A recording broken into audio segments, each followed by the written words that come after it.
ఒక చిన్న విత్తనంలో ఉండేదే కదా. ఇదే లాజిక్ పాయింట్. ఎప్పుడైతే మీకు పరిశ్రమ వస్తుంది కౌన్ బనే కరోడ్పతి కానీ లేకపోతే జబర్దస్తులు కొన్ని ఇల్లు లక్షాధికారులు ఏవో కమిటీలు వస్తున్నాయి కదా, నాకు ఇవన్నీ అందులో మీకు రావచ్చు. మరి చెట్టు మనకు కనిపించే ముందు ఎక్కడ ఉండేదంటే చిన్న గింజలో బంధింపబడిందని చెప్పండి. ఆ గింజ ఎప్పుడైతే చచ్చిందో ఆ చెట్టు బయటకు వచ్చిందా? ఇది వాస్తవం. అయితే విశ్వస్వరూపుడు దేవుని ఆత్మ ఈ 6 రోజుల దేవుడు బంధించాడు. ఎప్పుడైతే ఈ దేవుని చచ్చిపోతావు ఆ విశ్వస్వరూపుని ఆత్మ బయటకు వస్తుంది. శరీరంతో చేసే క్రియలు బట్టి ఆత్మ నిత్య నరకమా స్వర్గమా అని తేలిపోతుంది. శరీరం తప్పు చేస్తే జైలు, కోర్టు, పోలీస్ స్టేషన్ ఉన్నప్పుడు మరి పాపం చేస్తే మరి ఆత్మ తప్పు చేస్తే దాని శిక్ష భూమి మీద గ్రహాలు కాల్చగలవా? అందుకే దానికి స్పెషల్గా పాతాళాన్ని పెట్టాడు. క్రైస్తవ మతం కాదు, మార్గం. నేనే మార్గం, నేనే జీవం, నేనే సత్యం అన్నాడు యేసు ప్రభు తప్ప నేనే మతం అనే మాట బైబిల్ ఎక్కడా లేదు. ఒకళ్ళు నేనే మతం అనే మాట బైబిల్ ఎక్కడుందో నమ్మొద్దు.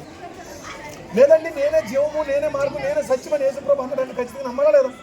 నమ్మండి. కనుక ఏదో ఒక రోజు ఈ శరీరాన్ని విడిచిపెట్టాను. మరణం తథ్యం, నరకం స్వర్గం కూడా తథ్యం. కాబట్టి దేవుడిచ్చిన ఆశకాలాన్ని నిష్కారణంగా మట్టిపాలు చేసుకోకుండా, నరకపాలన చేసుకోకుండా బైబిల్ చదవండి, ఆలోచించండి. దేవుడు ఏం చెప్పాడంటే మీ పిల్లలకి చిన్నప్పటి నుంచే నా మాటలు నేర్పండి. బైబిల్లో నుంచి మాటలు పెద్ద అయినాక దారి తొలగిపోకుండా ఒక మంచి మార్గంలో ఉంటాను అన్నాడు. ఎవరు చదివిస్తున్నారు? ధర్మశాస్త్రం కనుక బైబిల్ చదవండి, మహాజ్ఞానాన్ని తెచ్చుకోండి. రానున్న తరానికి ఈ మహాజ్ఞాన సంగతులు మీరు అందించండి. ఆయన ఒకటే కోరాడు, మరణించి బాధ పెట్టబడి 3వ దినాన తిరిగి లేచిన నిజం మీ మనసుకు నమ్మి మీ దగ్గర ఉన్న చర్చికి వెళ్ళి బైబిల్ చదువుకుంటే మనకి ఇచ్చిన ఆయుష్కాలం ముగిసుకున్న తర్వాత ఆత్మ నిత్య నరకానికి వెళ్ళకుండా నిత్య జీవనానికి వెళ్తాడని చెప్పి. ఓకేనా?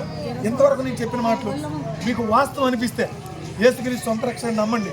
ఒకవేళ నేను ఇంతవరకు చెప్పిన మాటలు మీకు మతం అనిపిస్తే అస్సలు నమ్మకండి. దేవుడు మిమ్మల్ని చాలా చాలా చాలా విలువైన సంగతులు రిటైర్డ్ ఆర్మీ గారి ద్వారా చాలా విలువైన సంగతులు విన్నారు యవన పిల్లలు. ఈ యవన పిల్లలు విన్న ఈ మాటలు నిజంగా మీరు ఆలోచిస్తే గొప్పలు అవుతారు.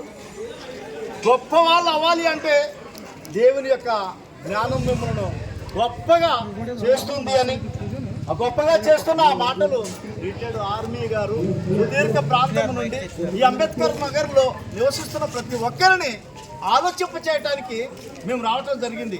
కాబట్టి మేము ఇస్తున్న కరపత్రమైనా, మేము ఇస్తున్న ఇక బైబిల్ అయినా మీరు బలవంతాన మీరు తీసుకోండి అని మేము ఇవ్వము. మీకు ఆసక్తి ఉంటే, మీరు తెలుసుకోవాలి అనుకుంటే, ఆ తెలుసుకునే ఆసక్తి మీకుంటే మరి మేము ఇస్తాము. ఇచ్చిన ఈ కరపత్రమైనా, ఈ న్యూ టెస్ట్మెంట్ బైబిల్ అయినా మీరు చదివి ఆలోచిస్తే ధన్యులవుతారు. కాబట్టి మీ జీవితాలను ధన్యం చేసుకోవాలి అనుకుంటే మంచి ఈ సువర్ణ అవకాశాన్ని మీరు వినియోగించుకొని ఇంతవరకు చక్కగా మీరు విన్నందుకు మేము ఎంతగానో ఆనందపడుతున్నాం. మా ఆనందం వెనకాల దేవుడు కూడా సంతోషపడతాడు అని నమ్మి విశ్వసిస్తూ ఈ మాటలు చెబుతూ ఉన్నాం. కాబట్టి మీకు అవసరమైతే ఈ యొక్క న్యూ టెస్ట్మెంట్ బైబిల్ ఇవ్వటానికి సిద్ధపడుతున్నాం. యవన పిల్లల్ని అడుగుతున్నాం.